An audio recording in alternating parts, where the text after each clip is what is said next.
I'm Dr. Amber Love Johnson, and this is the EduCurious Podcast, where we highlight exceptional educators and dive deep into complex issues. Today's guest is Andy Blair, local leader and activist, and active part of community recovery. So, welcome to the show, Andy Blair. Thank you. I'm happy to be here. It's an honor, and congratulations to you too on your recent doctorate. And wow, what a hard work and what a blessing that is to our community. So thank you. Well, thank you. And I'm so excited to have you on the show. You are always working hard to make our community better.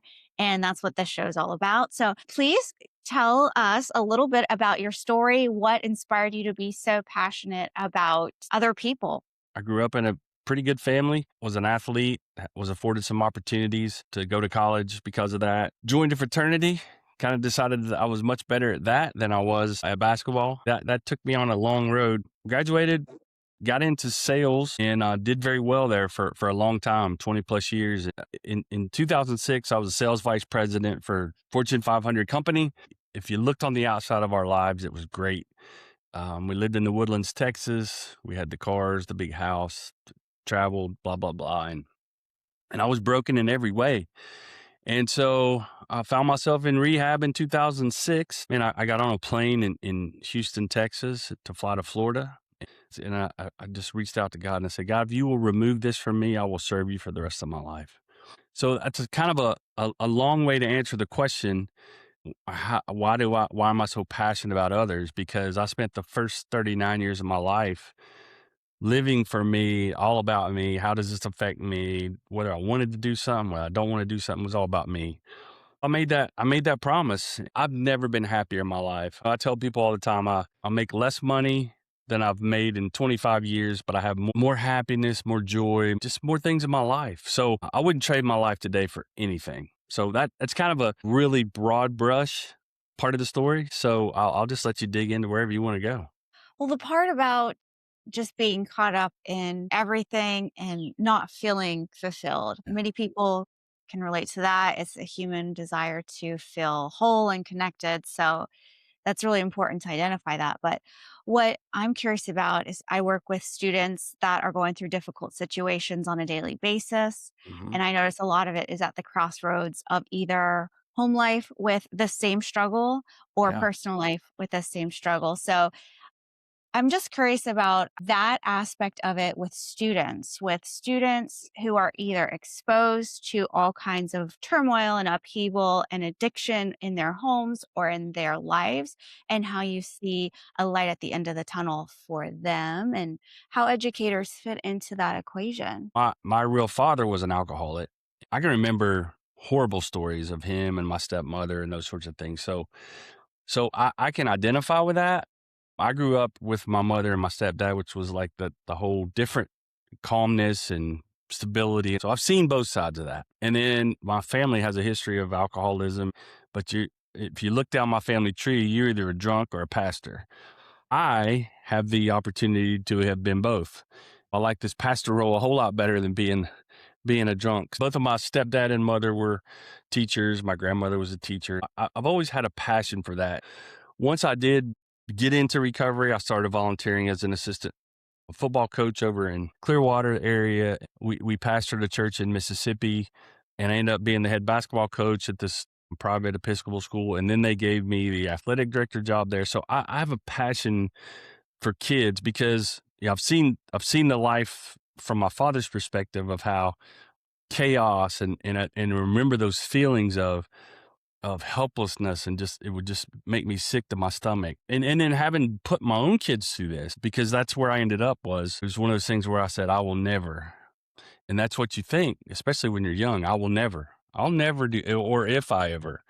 And I found that in 2006 that I had become that monster. So for me, I think it's kind of a twofold thing. One, I think they need stability in their lives. I think coaching and teachers are probably the most important people in a student's life because that's where they spend most of their time. That's who they trust. For me, I think it's important that in education that we, first of all, probably have some training on what to look for. I feel like the best teachers in my life were always invested in me. what was going on with me. And I think that's why teachers teach, is because they're passionate about kids, and they want the best for them. You mentioned some of the things to look for and some training that might be helpful because you Yeah. get to work with adults that are trying to figure things out with the Yeah. recovery program. And Right. if you were to ask them, like, what would you want to tell your younger self? Do you have any sort of ideas that educators that are sitting right there with that young person Right. could help them as they navigate this journey? Well, unfortunately, and this is the society we live in, there's not a lot of help. And that's really sad. There are those of us that are around these students that have knowledge of and know what to look for, and can identify with those people that are struggling with drugs or alcohol. Ask me. Anybody could call me or text me or whatever and ask, "Hey, I've got this situation. What do you think about this?" Because we have a saying here around here. It's, you can't trick a tricker, right? So I've been there, and I've been on both sides of this. And it's the amazing thing is it's never the households that you think it is. I mean, we see a lot of, socioeconomic. We can identify that pretty well when we're on the lower scale of that. But boy, it's hard. It's amazing what happens in people's houses that appear to have it all together, just like mine did. And then meanwhile, it was falling apart. So I think the answer to the question is, find someone that has some experience in that and ask questions, and they can probably help guide you and maybe even be willing to have a conversation with someone. What do you think the appropriate role is as an educator who's in front of students and families that are struggling and like not overstepping boundaries, but also lending a hand? What have you found that has been successful? The first thing you have to do is you have to have trust with them. If they trust you, that's not always the first thing in any type of leadership or whatever. So they have to trust you. The second part of that is I think you have to ask permission to have that conversation. I may ask someone, and this is kind of how it was proposed to me at one point, was, listen, I don't know what's going on. I just know that your student's struggling, or there's some things that don't appear right. And I just wanted to let you know that if there's something you need to talk about, or if there's any way that we can help, then we're here for you. And sometimes that's all it takes. But overstepping those bounds and the laws we live under, that's a tricky situation today. So I think it's just more of a, hey, I see you. And if there's anything I can do, I'm willing to help you. That's one of my favorite phrases is, "Hey, I see you. You're important. Like you're heard, you're seen, you're valued." And that does often break down a lot of walls. Can you tell us a little bit about your recovery program that you Oh. have in this community, what that's about, and what the goal is that you're trying to achieve? So I run a ministry called Refuge on the Ridge, and it is at the old Chalet Suzanne property. Now, we were able to take this place that had been closed for 7 years and really turn it into something special. So we're a 10-month faith-based regeneration program for men who struggle with alcohol and addiction. And then for 10 months, the guys live here. We don't have cell phones, internet, TV, and any of those things. They're here to change their lives. And our mission statement is putting families back together, one man, one family at a time. And that is the greatest joy for me, because that's what I was given. And no high or anything I've ever experienced can even come close to when I see a child reunited with their dad. Do you have any moments growing up in your childhood that were just really pivotal where you can say, hey, that's when I started down this pathway to Yeah. addiction and addictive behaviors? And what would have been nice to have XYZ, something Oh, like that? well, yes, because I had my father, which was a bad example, and then I had my stepfather, who was a good example. And the age old debate is, are you born with it or do you develop it?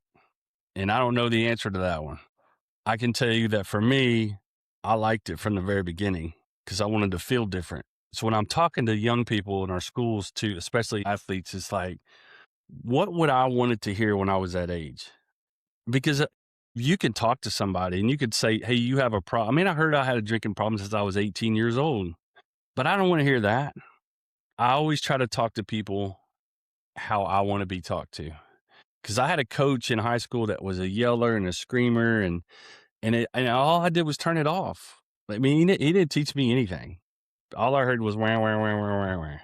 So, um, so I go back to that same type of question that you say you love and you say, and is, I just want you to know I'm here. I see you.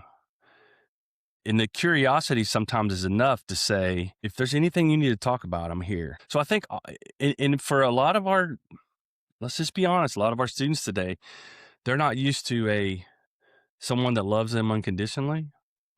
No matter how they act or what they say, still there. I mean, I have a kid that lived with us when we were in Mississippi for a while.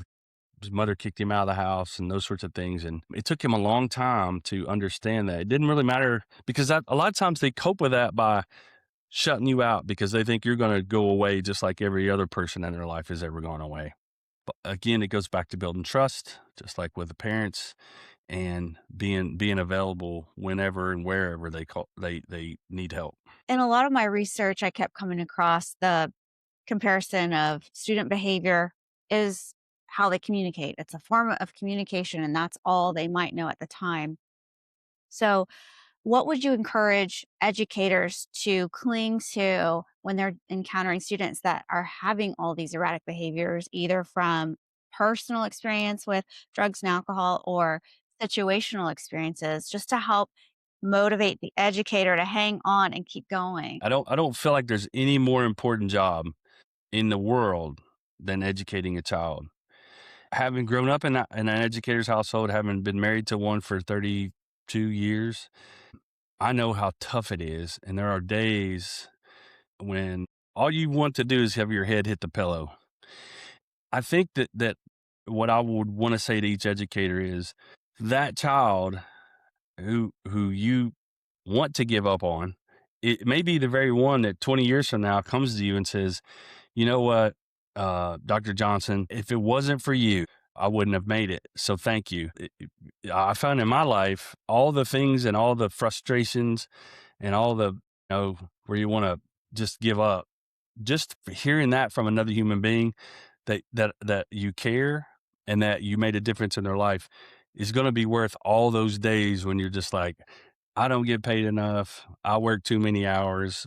Listen, that payoff is worth whatever it is that you're going through today. What are some of your biggest accomplishments? Speaking of payoff and rewards, I'm guessing they're going to surprise me because I'm sure you've got all the trophies, but what are the things that matter to you right now? And that's funny. I do have all the trophies. And what I found in those trophies is they're meaningless because every time you get a trophy, then somebody puts another trophy out there and says, okay, well, that was good, but now let's move the bar a little bit so you can get this trophy. Man, I fell for that for a long time. When people come here a lot, they're like, oh my gosh, 10 months. That's so long. You can't have a cell phone and whatever. The funny thing is after 2 or 3 weeks, they're like, man, thank you for not letting me have my cell phone.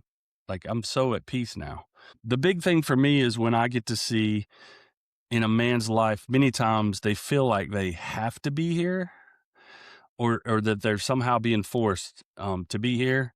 And when they turn the page, which happens a lot, and they say, you know what, Andy, I don't have to be here anymore. I get to be here. That's number one. I know we've crossed a major bridge when that happens.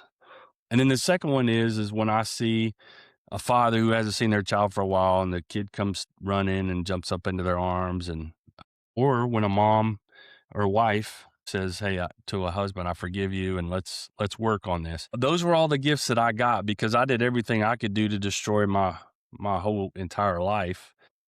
Someone showed me how to get all that back. And one of the ways that I get to do that is by giving that away. It's not about me anymore, but it's about somebody else getting it and watching them put their lives back together in a brand new way. Wow, great answer. I want to pivot here for a little bit, talk about your role as a board member with the charter Mhm. school system, and what are some of your hopes and dreams for our Mhm. community and our system as a whole? We're moving in Uh, such a great direction. What's your perspective on that? um, I've been here since 2017, and we fell in love with this place when we moved here. As you know, we've been through ups and downs over the time I've been here, in our charter school system. And I believe that we have the right leader now. And I believe that the whole system is moving in the right direction. I'll tell you what my dream is. I feel like that we have the best educators, the most passionate bunch of people in our system. And now I believe we have the right leader. So this is my dream. I want Lake Wells Charter Schools to be the coveted, if you will, educational choice for people in this area. In other words, when somebody says something about Lake Wales, man, I want our kids to have the best opportunity anywhere around here. So I want people fighting to get into Lake Wells Charter Schools because of the educational experience that they're going to receive here, which is going to give them opportunities. If people think about education, the first thing they say is, man, you got to get your kids in Lake Wells Charter Schools. They are phenomenal. That's what I want. So, what do you think our biggest need is to continue on this positive trajectory to become the premier educational movement in this area? I think everything rises and falls from the top. And I think we were able to hire the right leader in Miss Conrad. Miss Conrad said this when in her interview, which I loved, was that we want to become a charter school system, not a system of charter schools. I feel like that there needs to be a lot more teamwork across the different schools. And maybe that looks like a lot more collaboration, like between the elementaries, between the middle schools and the high school. Let's just say that I teach at Polk Avenue and then I go to teach at Janie Howard or Janie Howard to Hillcrest or whatever. All the curriculums are different. All the teaching methods are different. And I'm not talking about taking away a teacher's passion or the way that they teach. Every teacher teaches it their own way. But wouldn't it be nice if I could, let's say I teach at Hillcrest and I want to move to Babson Park, that I've got the same type of curriculum, the same framework, if you will, of teaching across that. And the same way with our middle schools, if I move from one side of the city to the other or however that works. But those are things. I think goals are really important. And so I know Miss Conrad is working on those. For me, I always start with the answer. And if the answer is, I want to be the top performing schools in this area, that's the answer. Okay, now let's put a plan to get there. And I think that's where we're at right now today. So I'm encouraged. What do you see from the leaders that you work with? What do you want us to do more from a leadership, volunteer, community perspective to help Yeah. our schools succeed? While volunteering is a big thing, and I'm not really in tune enough to know how much of that there is. I know from my wife teaching in the elementaries, retired people coming in and reading to the kids and all that sort of stuff is really important. I think from our leaders, love your people, love on them, and develop them. Again, I'm going back to something we talked about earlier, which is developing trust. I I I, I was thinking about writing a book one time called Trust and Tough-Minded Leadership because my teams that I had loved me, and because I loved them, and there was nothing I wouldn't do to help them. The issue became then, all right, we're all good, but we all have a job to do. Here's the deal. Here's the expectations, and I will do anything to help you. That my job is to remove obstacles and to help you achieve those objectives. I feel like from our leadership standpoint, if we can all grasp that particular concept of, hey, I'm going to have all these people here to help me. So I'm going to love them. I'm going to cherish them. I'm going to pour into them, but I also have to hold them accountable, and everybody is held to the same standard of accountability as well. Yeah, you're infusing a lot of MBA terms and business minded terms within a school system. And I think that's critical to merge those two worlds because it Yeah. is a business at the end of the day. And our consumers are our families and our product are our kids. And we Yeah. want to do our very best. So Right. great job highlighting that. What about what do you see that we need more of? Like, do we need to community wide step up and say, hey, I want to be on the board, or hey, I want to show up to this city meeting? Like, what do you think would be the most beneficial to make the action take place, to be that tough minded leader within all of us? We have the capability, but what do we need to do as action steps?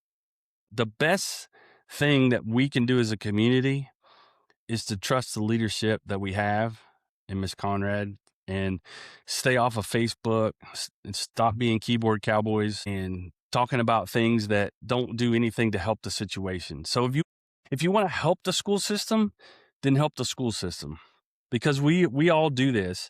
I would love for more people to want to be on the board, but quite frankly, why would you want to be on the school board?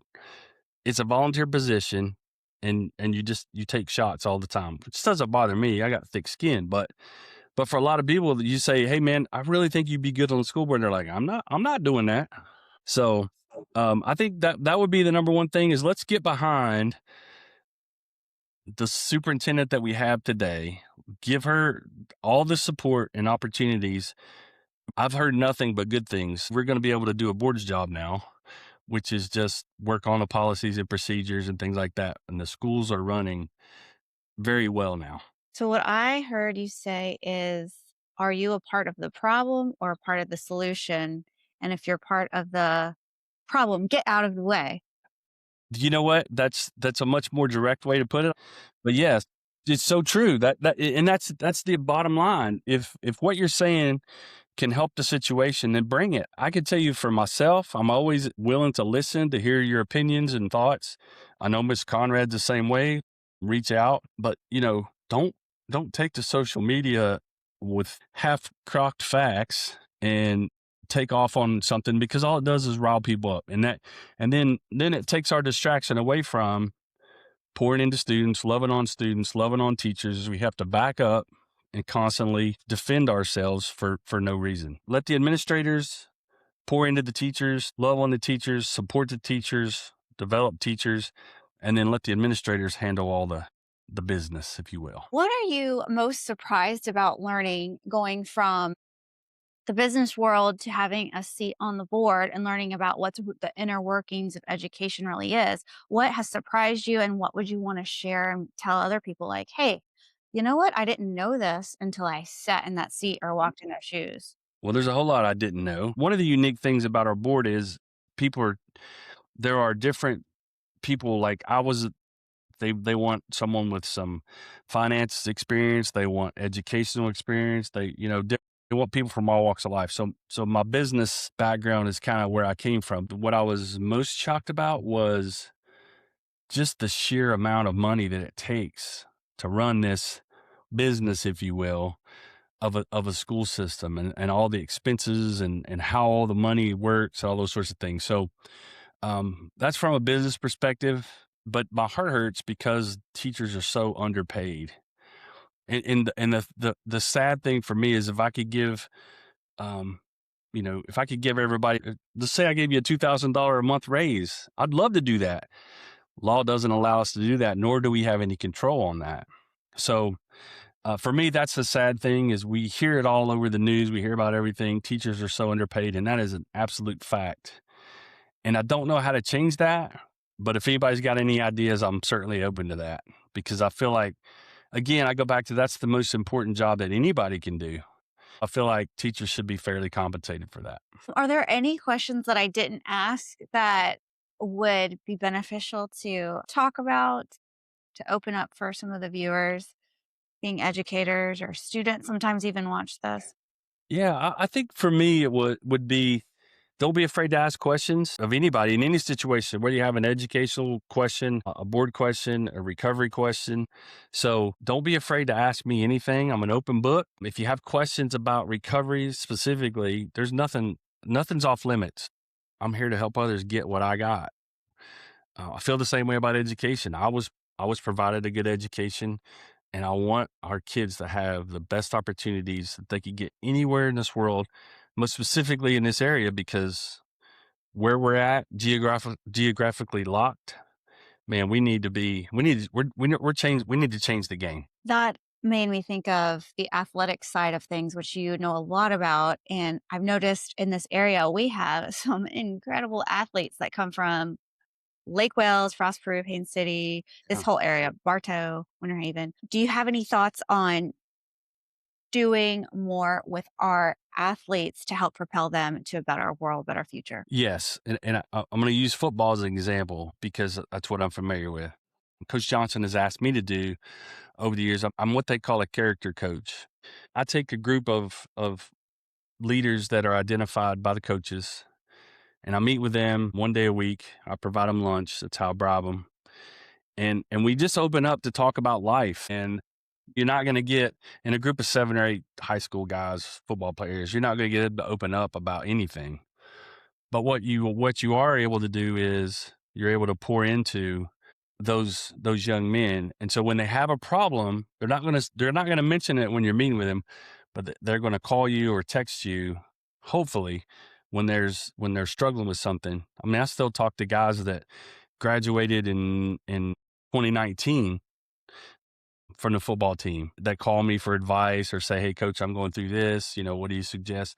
Not that they ever listen to it, but at least they ask the questions and they know where to go get advice. So that kind of goes back to the question you asked earlier. What can we do to help? I think more community involvement in our athletics, and not just football, basketball, baseball, tennis, golf, softball, all those sorts of things. The more good character people that we can have surrounding young people, then the better off our community and the better off those young people are going to be. So get out and volunteer, help coach, help mentor, offer yourself to coaches. Coaches are the most underpaid people in the world. And that goes for all coaches. So that would be a good way to get involved. I'm from Kentucky. I'm a basketball guy, but football's a sport here. So I learned along with the kids. So I can never get back what they've given to me, if that makes sense.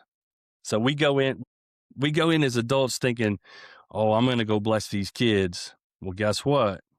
You're the one that's going to be blessed at the end of the day. Absolutely. Well, that's a good spot to kind of wrap things up. Whether you're a teacher, a parent, or just EduCurious, join the community as we explore various educational topics and learn from each other. Thank you so much, Andy Blair, for joining us today. Appreciate Sure. it. Yeah, love it. Thank you.